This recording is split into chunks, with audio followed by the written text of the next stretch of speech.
Chemical equilibrium, ये chemical equilibrium it is unit 3rd of BSc second year physical chemistry, जिसको हम रासायनिक साम्य बोलते हैं। ठीक है, रासायनिक साम्य या केमिकल इक्विलिब्रियम को समझने से पहले हम यह देखते हैं कि जो अभिक्रिया या रिएक्शन है वो कितने प्रकार की होती है।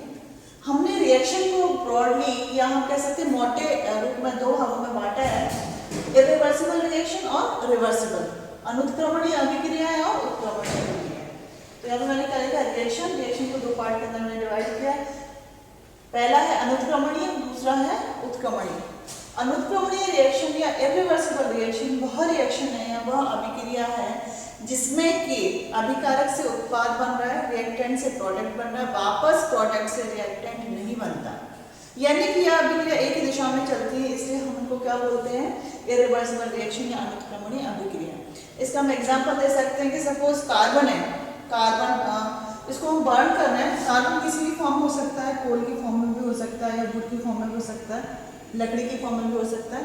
इसको बर्न करें तो क्या होगा, कार्बन डाइऑक्साइड प्लस हीट।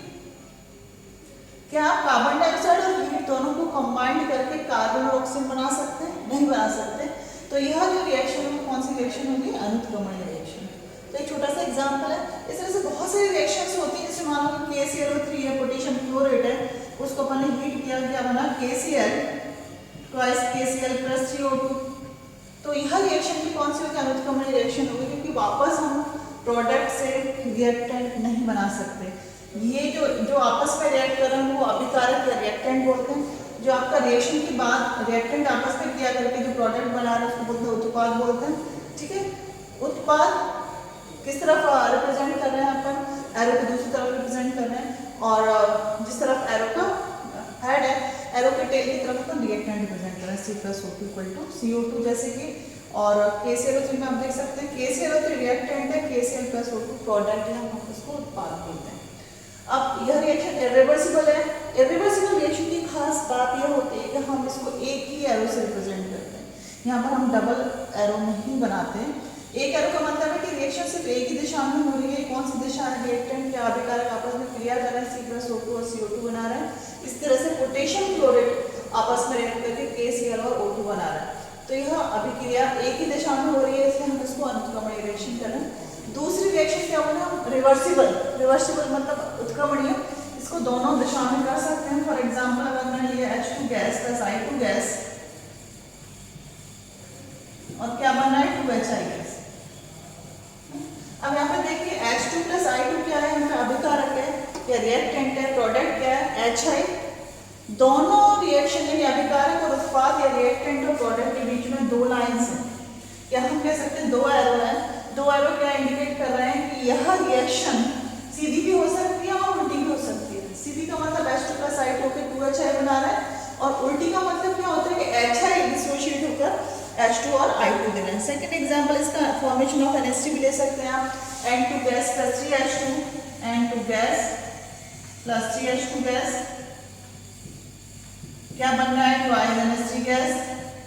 यहाँ पर भी मैंने डबल एरो लगाया है। डबल एरो का मतलब है कि अभिक्रिया दोनों दिशा में हो रही है। फॉरवर्ड रिएक्शन या आगे, फॉरवर्ड रिएक्शन का मतलब होता है कि अग्र अभिक्रिया, और बैकवर्ड रिएक्शन इज प्रतीप अभिक्रिया। तो यहाँ पर अग्र अभिक्रिया और प्रतीप अभिक्रिया दोनों हो रही हैं। इस तरह की रिएक्शन को हम बोल रहे हैं रिवर्सिबल रिएक्शन। और भी बहुत सारे एग्जाम्पल हैं, जैसे dissociation of PCl5। PCl5 gas से क्या बन रहा है, PCl5 gas is dissociated into PCl3 gas plus Cl2 gas। तो ये बहुत सारे एग्जाम्पल हैं जिसके अंदर रिएक्शन अग्र अभिक्रिया और प्रतीप अभिक्रिया दोनों तरह से चल सकती है। नेक्स्ट होता है कि अगर हमें ग्राफ की फॉर्म में प्रेजेंट करना हो तो हम कैसे प्रेजेंट करेंगे। देखिए रेट और टाइम, रेट और टाइम।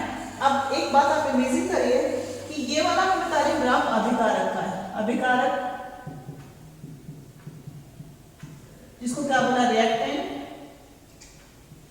ठीक, या हम इसको बोलते हैं RF, फॉरवर्ड रिएक्शन। दूसरा वाला ग्राफ किसका है, उत्पाद, या हम क्या बोल रहे हैं इसको, बैकवर्ड रिएक्शन।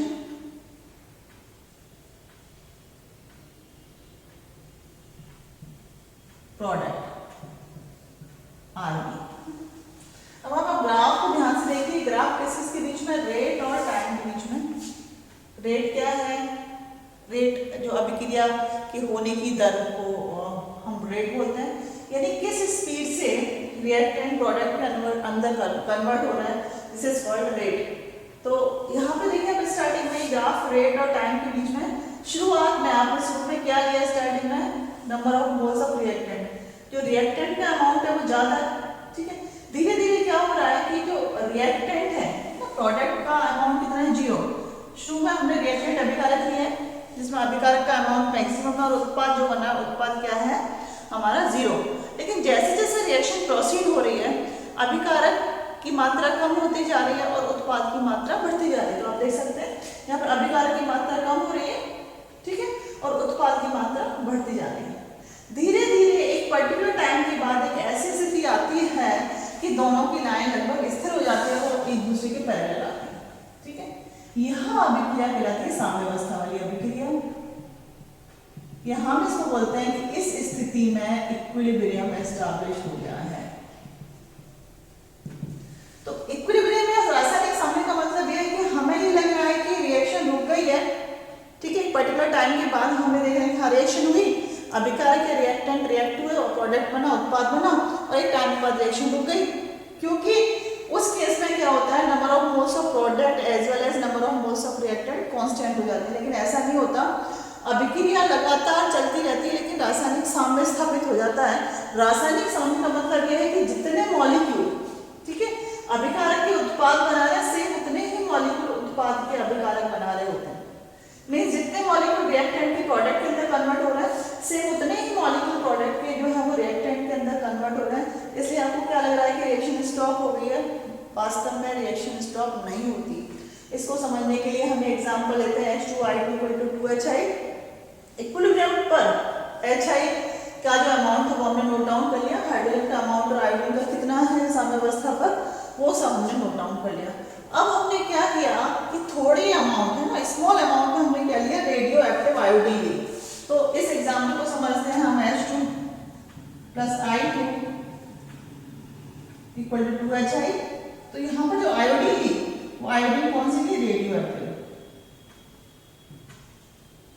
अब रेडियो एक्टिव आयोडीन लेने पर क्या होता है कि हमने कब ली रेडियो एक्टिव आयोडीन? जब इक्विलिब्रियम एस्टैब्लिश हो गया तो थोड़े टाइम के बाद हमें देखेंगे कि जो रेडियो एक्टिव आयोडीन है वो रिएक्टेंट के अंदर तो थी, थोड़े टाइम के बाद वो किसके अंदर भी चली गई? प्रोडक्ट के अंदर भी पहुंच जाती है। इसका मतलब after some time H2 + I2 2HI। तो रेडियो एक्टिव आयोडीन जबकि हम मान रहे हैं कि HI का अमाउंट कांस्टेंट है, आयोडीन का अमाउंट कांस्टेंट है और हमें रिएक्शन कैसा लग रहा है कि रिएक्शन स्टॉप हो गई है, लेकिन उस स्टेज में हम रेडियो एक्टिव आयोडीन ऐड कर रहे हैं। रेडियो एक्टिव आयोडीन ऐड करने के कुछ टाइम बाद जब हम मेजर करते हैं तो हमें पता लगता है कि रेडियो एक्टिव आयोडीन HI के अंदर भी है, मींस प्रोडक्ट के अंदर भी प्रेजेंट है। इसका मतलब अभिक्रिया या रिएक्शन अभी कंटिन्यूअस चल रही है, रिएक्शन स्टॉप नहीं हुई। तो इस रिएक्शन को हम क्या बोलेंगे? इक्विलिब्रियम स्टेट आ चुकी है। तो इस तरह से हम बोल सकते हैं कि the state of A reversible reaction in which rate of opposite reaction become equal and there is no change in the concentration of reactant and product with time is called the state of equilibrium state। तो ऐसी state या ऐसी अवस्था जहाँ पर कि अभिकारक अग्राभिक्रिया और प्रतिप अभिक्रिया दोनों का रेट समान हो जाता है और इस अवस्था में किसी भी तरह की कोई सांद्रता के अंदर परिवर्तन नहीं होता है, तो हम इस स्टेट को क्या बोलते हैं? साम्यावस्था वाली स्टेट बोलते हैं, ठीक है। Important characteristics of chemical equilibrium. Chemical equilibrium के क्या क्या कैरेक्टरिस्टिक्स हो सकते हैं? कैरेक्टरिस्टिक्स और हिंदी में बोलेंगे इसको लक्षण, क्या क्या लक्षण हो सकते हैं केमिकल इक्विलिब्रियम के? हमें कैसे पता लगेगा कि साम्यावस्था स्थापित हो चुकी है? तो पहला हम देख सकते हैं इंपॉर्टेंट कैरेक्टरिस्टिक्स में इक्विलिब्रियम एस्टैब्लिश ओपन वेसल। अगर आपकी ओपन वेसल है उसी केस में आपका इक्विलिब्रियम एस्टैब्लिश होगा, अदरवाइज इक्विलिब्रियम एस्टैब्लिश नहीं होगा। तो हम कोई भी रिएक्शन के लिए इक्विलिब्रियम देखना चाह रहे हैं, हम साम्यावस्था की स्थिति हम नापना चाह रहे हैं, तो हमारा जो पात्र खुला पात्र नहीं होना चाहिए। हमारा कंटेनर कैसा होना चाहिए? क्लोज होना चाहिए, बंद पात्र होना चाहिए। उसी अवस्था में इक्विलिब्रियम एस्टैब्लिश होगा, अदरवाइज इक्विलिब्रियम एस्टैब्लिश नहीं होगा। तो पहली रिक्वायरमेंट केमिकल इक्विलिब्रियम एस्टेब्लिश होने की, रासायनिक साम्य स्थापित होने की यह है कि आप जिस रिएक्शन वेसल के अंदर स्टडी कर रहे हैं, जिस पात्र में आप अभिक्रिया करा रहे हैं, वो पात्र कैसा होना चाहिए? बंद पात्र होना चाहिए, खुला पात्र नहीं होना चाहिए। क्योंकि ओपन कंटेनर में क्या होगा कि कुछ जो रिएक्टेंट या प्रोडक्ट है वो एस्केप हो जाएंगे। तो एस्केप होने से क्या होगा? क्योंकि जो सांद्रता है उसमें परिवर्तन हो जाएगा। और आप देख सकते हैं कि इक्विलिब्रियम पर एक फिक्स सांद्रता होती है, फिक्स कंसंट्रेशन होती है प्रोडक्ट और रिएक्टेंट की। या हम कह सकते हैं कि जो स्पीड है ना, जिस स्पीड से प्रोडक्ट रिएक्टेंट के अंदर कन्वर्ट हो रहा है, सेम उसी स्पीड से रिएक्टेंट प्रोडक्ट के अंदर कन्वर्ट हो रहा है।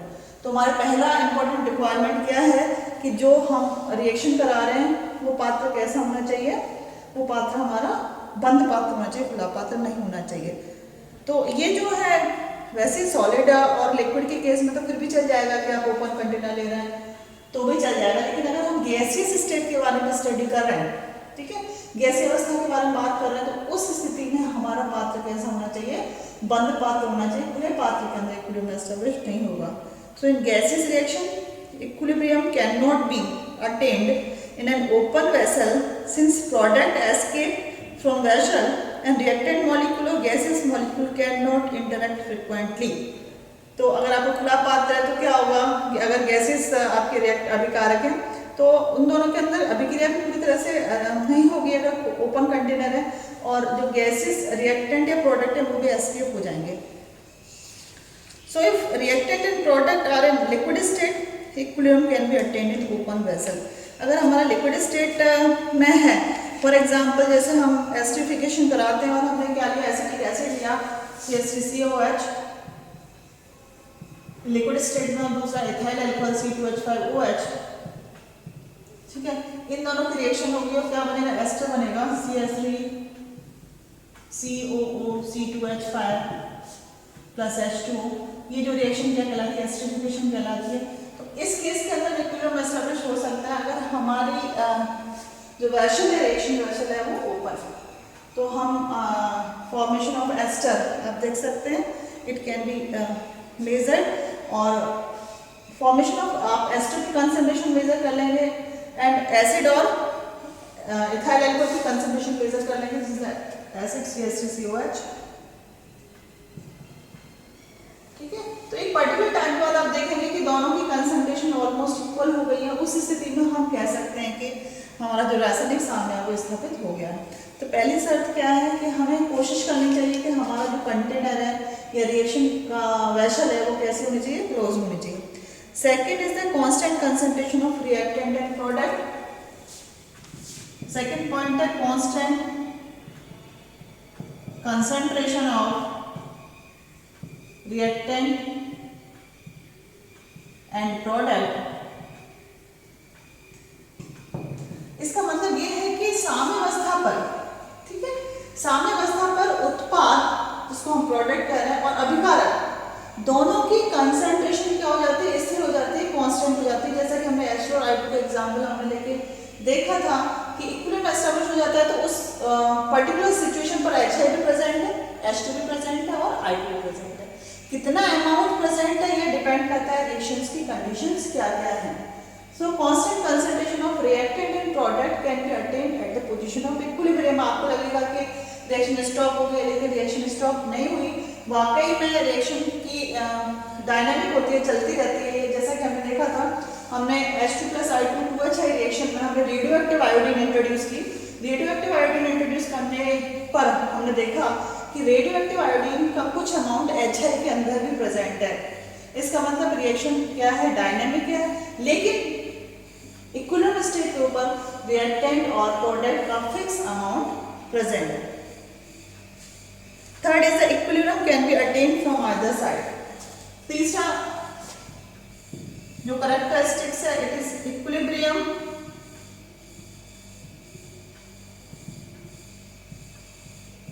Can be attend from either side.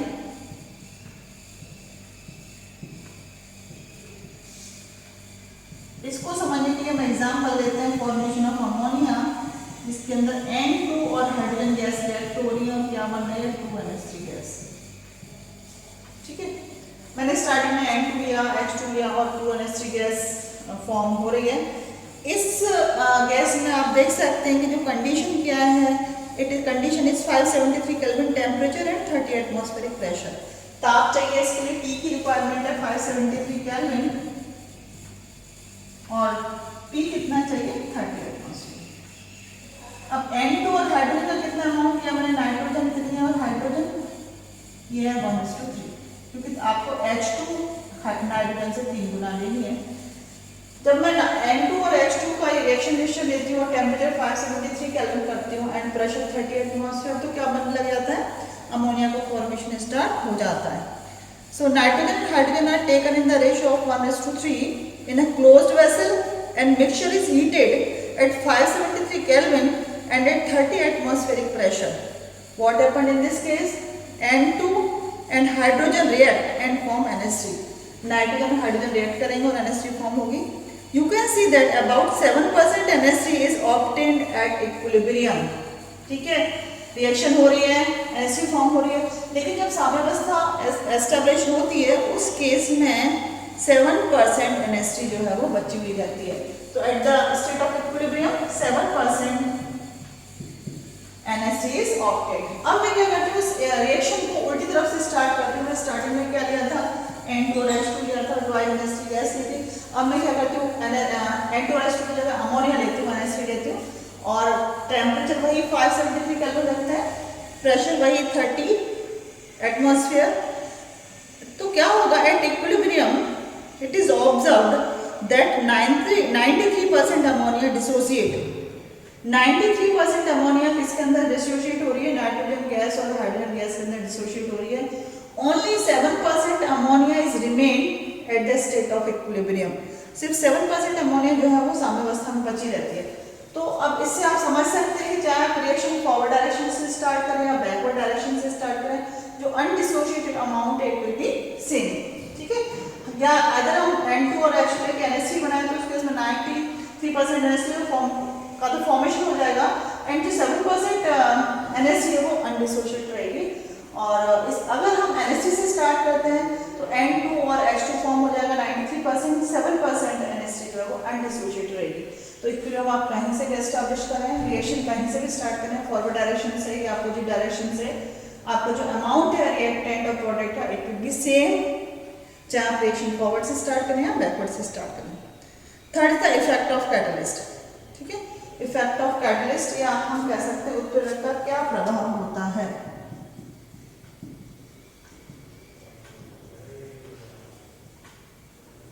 Effect of catalyst इसको बोलते हैं उत्प्रेरक। उत्प्रेरक क्या होता है, हम उत्प्रेरक को कैसे डिफाइन करते हैं, उत्प्रेरक जो कि रिएक्शन की गति को फास्ट कर देता है लेकिन खुद पार्टिसिपेट नहीं करता, हम उसको क्या बोलते हैं, कैटलिस्ट। आप देख सकते हैं कैटलिस्ट का काम क्या होगा इक्विलिब्रियम के अंदर।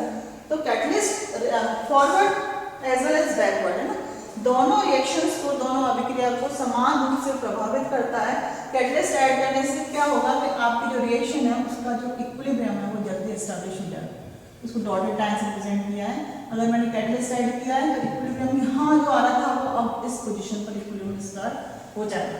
तो क्या करता है कैटलिस्ट, हमारा जो इक्विलिब्रियम वाली पोजीशन है उसको जल्दी ले आता है। ये मेन रोल है इक्विलिब्रियम एस्टैब्लिश करने में। सो catalyst can act as an activator. So it activate forward as well as backward reaction with the same speed. Next, free energy change and equilibrium. आप देख सकते हैं कि फ्री एनर्जी जो delta G है उसका अमाउंट इक्विलिब्रियम पर नहीं पड़ता and free energy change in equilibrium is found to be zero. यानी फ्री एनर्जी अगर साम्यावस्था की स्थिति आ जाती है तो उस केस में जो फ्री एनर्जी है, मुक्त ऊर्जा है, उसका मान 0 होता है।